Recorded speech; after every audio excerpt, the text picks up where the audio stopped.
I am Sudesh Sharma from ASN high school.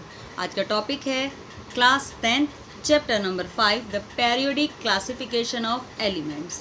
Okay बेटा, इस chapter की लास्ट वीडियो में हमने पढ़ा था क्लास एलिमेंट्स का क्लासिफिकेशन। सबसे पहले कौन से साइंटिस्ट आए थे?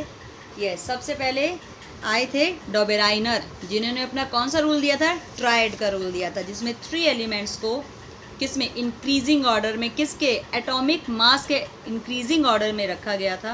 और साथ में एक और बात का ध्यान रखा गया था, वो कौन सी बात थी कि जो 3 ट्राइड्स रखे गए उसमें जो मिडिल का एलिमेंट है उसका atomic mass first and third elements के एटॉमिक मास का रेशो था। रेशो कैसे निकालते हैं? दोनों को प्लस करके डिवाइडेड बाय 2 रेशो के बराबर था। ठीक है भाई। सेकेंड आया न्यूलैंड ऑफ ऑक्टेव। ये जो फर्स्ट है ये नहीं चल पाया डॉबेराइनर, क्योंकि आगे आने वाले टाइम में जैसे जैसे न्यू एलिमेंट्स की डिस्कवरीज हुई, उनकी खोज की गई, उसके बाद वो अप्लाई नहीं हो पाया। फिर सेकेंड आया न्यूलैंड ऑफ ऑक्टेव। इन्होंने क्या किया था? इन्होंने म्यूज़िक के 7 वर्ड्स के बेस पे एलिमेंट्स को रखा इंक्रीजिंग ऑर्डर में एटॉमिक मास के। राइट।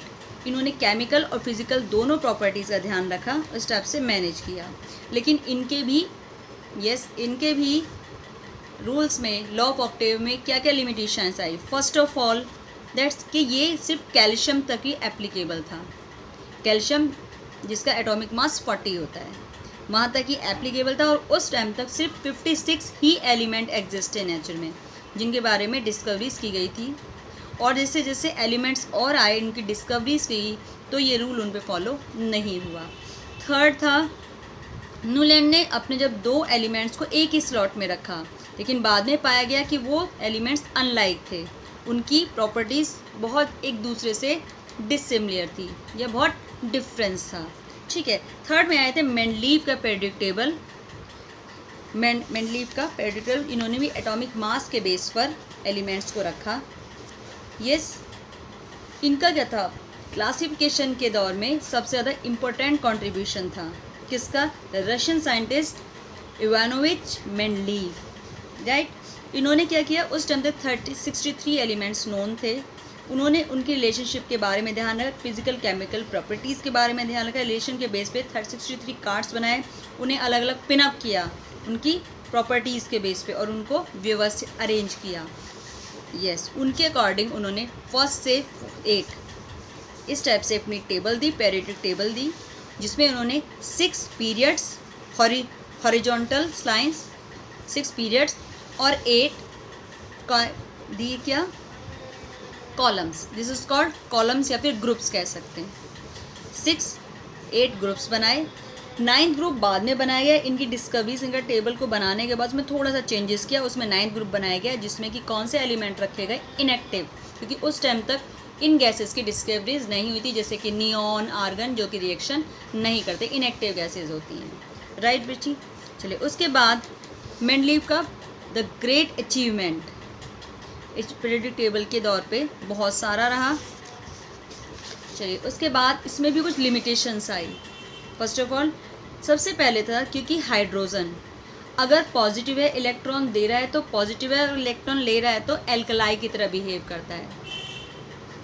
अगर हाइड्रोजन इलेक्ट्रॉन अचीव करता है तो मेटल की तरह बिहेव करता है, और अगर इलेक्ट्रॉन लॉस करता है तो पॉजिटिव, और अगर गेन करता है तो नेगेटिव, मतलब एल्कलाई की तरह बिहेव करता है। तो उसकी पोजीशंस में बहुत दिक्कतें आई। साथ के साथ सेकेंड ठीक है। और उस टाइम तक सिर्फ 63 ही एलिमेंट्स नोन थे। आइसोटोप्स सबसे है main, the position of isotopes. Isotopes किसे कहते हैं? आप 9th में पढ़ चुके हैं, जिनका एटॉमिक नंबर तो सेम होता है, एटॉमिक मास अलग अलग होता है, उनकी पोजीशन में भी दिक्कतें आई। इसके बेस पे जब बनाई गई द मॉडर्न पेरियोडिक टेबल, जिसमें इन सारी बातों का ध्यान रखा गया और जो भी प्रॉब्लम्स आई उनको सॉल्यूशन दिया गया। इसको किसने दिया था? 1913 में हेनरी मोजले ने दिया था। उन्होंने क्या किया? एलिमेंट्स को, उसकी फंडामेंटल प्रॉपर्टीज़ को एटॉमिक मास न मान के एटॉमिक नंबर माना। जो उन्होंने अपने टेबल बनाई उसमें उन्होंने कहा कि फंडामेंटल प्रॉपर्टी है उसका एटॉमिक मास नहीं है बल्कि क्या एटॉमिक नंबर है, ठीक है। The properties of elements are a periodic function of their atomic numbers. Atomic numbers मतलब कि नंबर ऑफ इलेक्ट्रॉन या नंबर ऑफ प्रोटॉन के बेस पे रखा गया। Yes, in the nucleus of atom and this number increase by 1। और ये बात ध्यान रखिए, देखिए एटॉमिक मास पॉइंट्स में बढ़ता है लेकिन एटॉमिक नंबर जब भी बढ़ेगा वो 1 के रेशो में बढ़ेगा। यस, 1 या तो 1 होगा या 2 होगा, कभी हाफ इलेक्ट्रॉन तो कभी नहीं होता ना, एटॉमिक नंबर को माना, ठीक है। Elements which arrange in the order of increasing atomic number उसे माना Z lead up to classification known as the modern periodic table. चलिए, इंक्रीजिंग एटॉमिक नंबर के बेस पे रखा गया, ये आपके टेबल है, ये आप देख भी सकते हैं। कितने बनाए इन्होंने 18 कॉलम्स या 18 ग्रुप्स बनाए, 1 से लेकर 18 तक ग्रुप्स बनाए और 7 इन्होंने पीरियड्स बनाए। इस टाइप से 7 पीरियड्स बनाए जिन्हें इंक्रीजिंग ऑर्डर 1, 2, 3, 4 इस टाइप से इनको अरेंज किया।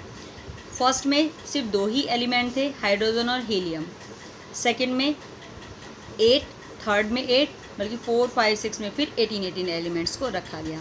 स्टार्टिंग में अगर इसकी बात करें, फर्स्ट और सेकंड के हाईली मेटल्स थे, हाईली रिएक्टिव मेटल्स।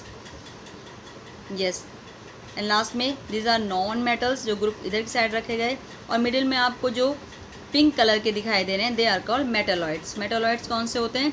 जिनमें मेटल्स और नॉन मेटल्स दोनों की प्रॉपर्टीज़। यस, मेटालॉइड मेटल और नॉन मेटल की प्रॉपर्टीज़ पाई जाती हैं। साथ में इन्होंने 2 अपनी बीच में उस टाइम पर ये इनकी डिस्कवरीज नहीं हुई थी एलिमेंट्स की, लेकिन ये कहा था कि फ्यूचर में हो सकती है, इसलिए इन्हें अलग ग्रुप में 2 सीरीज़ बनाई, जैसे लेंथेनाइड्स, एक्टेनाइड्स। लेंथेनाइड्स, एक्टेनाइड 2 सीरीज़ बनाई गई। ओके, चलिए अब इसके बाद जो नेक्स्ट पोजीशन है, the position of elements in modern periodic table, ये हम नेक्स्ट क्लास में डिस्कस करेंगे। थैंक यू सो मच बच्चों, हैव अ नाइस डे।